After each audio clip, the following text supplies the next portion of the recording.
जिन शिवाजी महाराज को और संभाजी महाराज को ये लोग कट्टर हिंदू बताते हैं सर, उनकी कई बार जान बचाने वाले लोग मुस्लिम ही थे।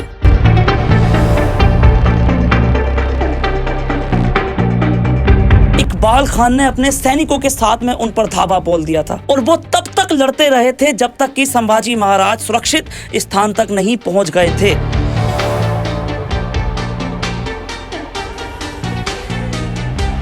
अब आप सोच रहे होंगे कि ये जजिया कर मुस्लिमों पर क्यों नहीं लागू किया गया।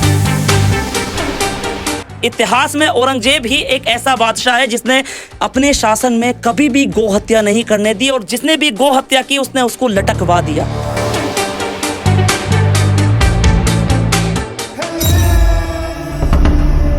एक फिल्म आती है छावा जिसमें दिखाया जाता है कि औरंगजेब ने कैसे संभाजी महाराज पर जुल्म किए थे। अगर इस फिल्म में सिर्फ औरंगजेब को ही दिखाया जाता तो कोई बात नहीं थी, लेकिन इसमें सीधे तौर पर मुसलमानों को निशाना बनाया गया था। जो लोग आज शिवाजी महाराज को और संभाजी महाराज को कट्टरता का प्रतीक मानते फिर रहे हैं, उनको एक बात याद दिला दूं कि अगर सबसे ज़्यादा किसी ने इनकी मदद की है शिवाजी महाराज की या संभाजी महाराज की, तो वो मुस्लिम नाम सबसे ज़्यादा आते हैं। अगर देखा जाए तो इनकी सेना में बड़े बड़े जो पदों पर अधिकारी थे वो भी मुस्लिम ही थे, और तो और इनके जो अभिन्न मित्र थे या करीबी लोग थे वो भी सब मुस्लिम ही थे।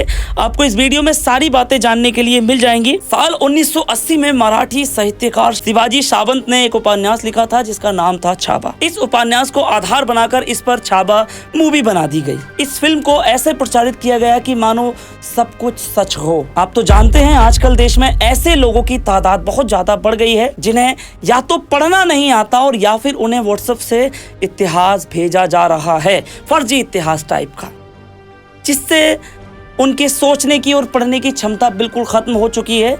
मतलब सोचिए सर, आज भारत में प्रधानमंत्री जी हिंदू हैं, राष्ट्रपति जी हिंदू हैं, और एक दो राज्यों को छोड़कर सभी राज्यों के जो मुख्यमंत्री हैं वो भी हिंदू ही हैं, और तो और पूरे सिस्टम में बैठे लोग ज़्यादातर हिंदू ही हैं। इसके बाद भी लोगों को बताया जा रहा है कि भैया हिंदू खतरे में है, और इस तरह से प्रोपेगेंडे वाली फिल्में बनाई जा रही हैं जिसके जरिए से लोगों से कहा जा रहा है कि हिंदुओं जागो, हिंदुओं जागो, और इसके नाम पर सीधे तौर पर मुसलमानों को निशाना बनाया जा रहा है। अब ऐसा क्यों हो रहा है सर? इसकी जियोपॉलिटिक्स आप समझिए सर, ये सब क्यों हो रहा है?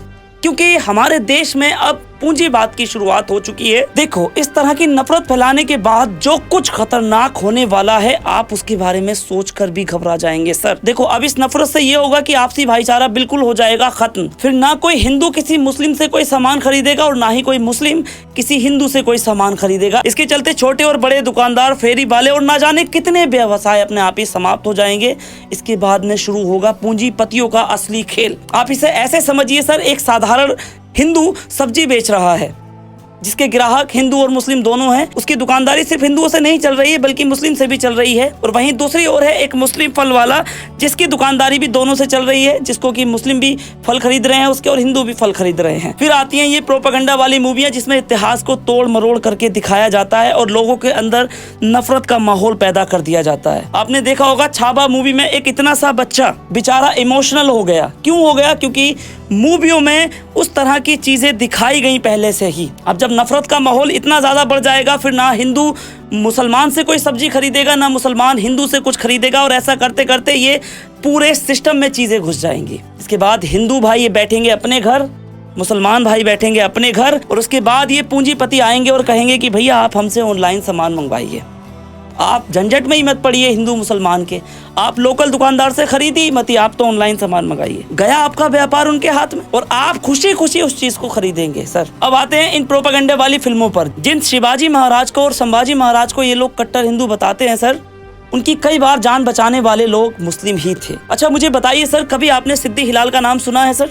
एक युद्ध के दौरान जब मुगल सेना मराठाओं पर घात लगाकर हमला करने वाली थी, तभी सिद्दी हिलाल ने अपनी जान जोखिम में डाल दी सर। अपनी जान की उन्होंने परवाह नहीं की और वो ये गुप्त सूचना लेकर के पहुंचे सीधे संभाजी महाराज के पास। इससे मराठा सेना को पहले से ही तैयार होने का मौका मिला और उन्होंने इस हमले को असफल बना दिया सर। संभाजी महाराज ने उनको ना केवल सम्मान दिया बल्कि उनको अपनी सेना में उच्च पदों से भी नवाजा है सर। दूसरे थे इकबाल खान, जो संभाजी महाराज के अभिन्न साथी थे सर। और ऐसे अनगिनत मुस्लिम लोग थे जो उनकी सेना में शामिल थे। आज ये नफरती लोग संभाजी महाराज के नाम पर मुसलमानों को निशाना बनाते फिर रहे हैं, जबकि सच बात तो ये थी कि ये एक निजी लड़ाई थी, कोई धार्मिक युद्ध नहीं था सर। धार्मिक कट्टरता की लड़ाई नहीं थी। मैं ऐसा क्यों कह रहा हूँ? अगर ये धार्मिक लड़ाई होती तो राजा जय सिंह को बादशाह अकबर 1965 में शिवाजी के खिलाफ लड़ने नहीं भेजते। आपको पता है सर, राजा जय सिंह ने शिवाजी महाराज से क्या कहा था? कहा था कि अब तुम्हारे पास मौका नहीं है,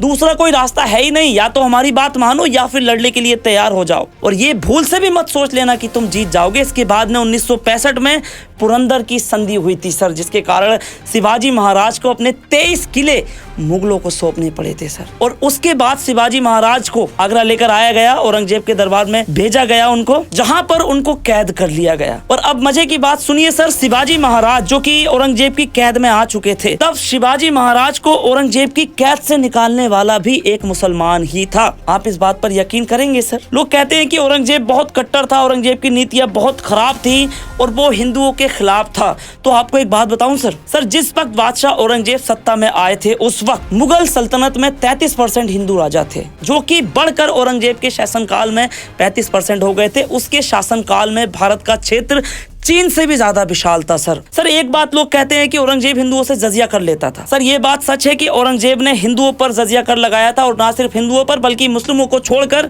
लगभग सभी धर्मों पर उस व्यक्ति ने जजिया कर लगाया था, जो कि 1.5% था सर। याद रखना इस बात को, 1.5% क्यों कह रहा हूं मैं। और जिसमें सर महिलाओं को, बच्चों को, बुजुर्गों को, साधु संतों को और अपंग व्यक्ति को मुक्त किया गया था। वो जजिया कर नहीं देते। अब आप सोच रहे होंगे कि ये जजिया कर मुस्लिमों पर क्यों नहीं लागू किया गया? तो सुनिए सर, मुसलमान जजिया कर की जगह पर ज़कात टैक्स देते हैं, जो कि 2.5% था। और आज भी मुसलमान ज़कात देता है और उसमें कोई भी माफी नहीं है, जैसे कि जजिया कर में कर दी गई थी। मुसलमानों में जो ज़कात का कॉन्सेप्ट है वो ये है कि अगर कोई बच्चा भी है वो भी ज़कात देगा, अगर कोई मौलवी है वो भी ज़कात देगा, कोई महिला है उस पर है पैसा वो भी ज़कात देगी, कोई बुजुर्ग है उस पर पैसा है वो भी ज़कात देगा। मुसलमानों में सभी पर टैक्स लगता है सर। खैर, अब जो लोग यहाँ पर असली इतिहास नहीं जानते उनको मैं एक बात बता दूं। लोग कहते हैं औरंगजेब को कि औरंगजेब तो मराठों के सामने कमज़ोर पड़ गया था, ये था वो था, ऐसा है वैसा है।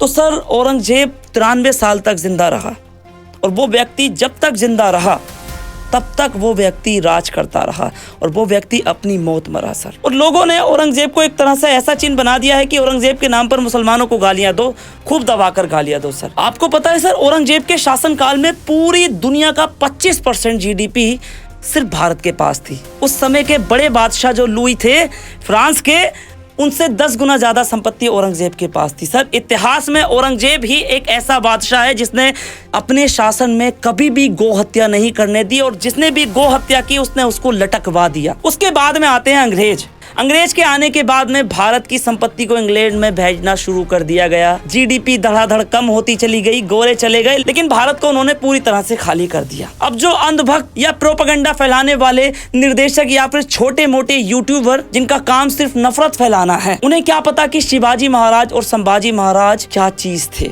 शिवाजी महाराज और संभाजी महाराज दोनों इतने बहादुर थे और दोनों के दोनों उसूलों के बड़े पक्के थे सर। शिवाजी महाराज को आप कट्टरता का प्रतीक बताने की कोशिश करते हो उनको, और संभाजी महाराज को आप कट्टरता का प्रतीक बताने की कोशिश करते हो, लेकिन कभी आपने सच्चाई जानने की कोशिश ही नहीं की सर। पढ़ो कभी शिवाजी महाराज को, पढ़ो कभी संभाजी महाराज को।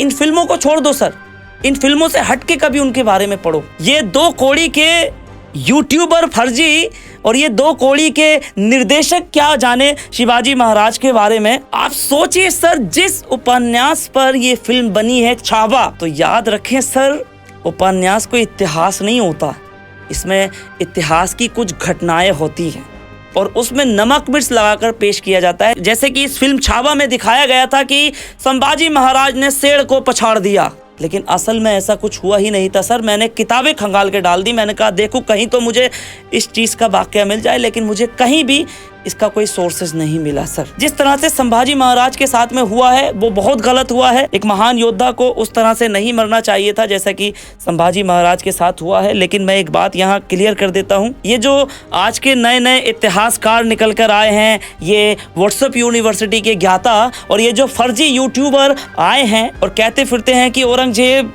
शिवाजी महाराज के नाम से, संभाजी महाराज के नाम से कांपता था, तो उनको बता दूं सर कि औरंगजेब 93 साल तक जीवित रहा और उस व्यक्ति के मरने के बाद भी उसकी गद्दी पर कुछ सालों तक कोई व्यक्ति नहीं बैठा। लोगों को ये डर था कि कहीं उठकर ना जाए और हमको फिर से न लटका दे। जिसको आप बताते हो ना कि छुप छुप कर भाग रहा है, ऐसा है वैसा है, तो भैया पहले औरंगजेब के बारे में सच्ची हिस्ट्री पढ़ो। ये जो व्हाट्सएप पर नफरती कीड़े द्वारा भेजा हुआ ज्ञान अपने दिमाग में घुसेड़ रहे हो ना, इससे हटो और कुछ अच्छी अच्छी किताबें पढ़ो। दोस्तों, आप लोगों से एक बात करनी है लास्ट में। मेरे चैनल पर 2 लाख से ज़्यादा सब्सक्राइबर हैं, लेकिन इस चैनल से मैं कभी अर्निंग नहीं कर पाता हूँ। खैर, मुझे उस बात का कोई दुख नहीं है, नहीं हो रही है अर्निंग, कोई बात नहीं है, क्योंकि मेरे चैनल पर YouTube की तरफ से स्ट्राइक आ जाती है कभी कभी, क्योंकि मैं ज़्यादा ही सच बोलता हूँ ना चीज़ों में। तो इस चैनल की इसी वजह से रीच भी डाउन है। तो मैं आपसे यही कहूँगा कि वीडियो अगर आपने पूरी देखी है तो प्लीज़ इस वीडियो को शेयर ज़रूर करना अपने लोगों तक, और अगर यहाँ आए हैं तो चैनल को सब्सक्राइब ज़रूर कर देना। बाकी अगर आपको किसी और टॉपिक पर वीडियो चाहिए तो आप प्लीज़ कमेंट बॉक्स में लिख देना, मैं उस पर वीडियो भी बना दूंगा। मिलते हैं अगली वीडियो में, तब तक के लिए जय हिंद।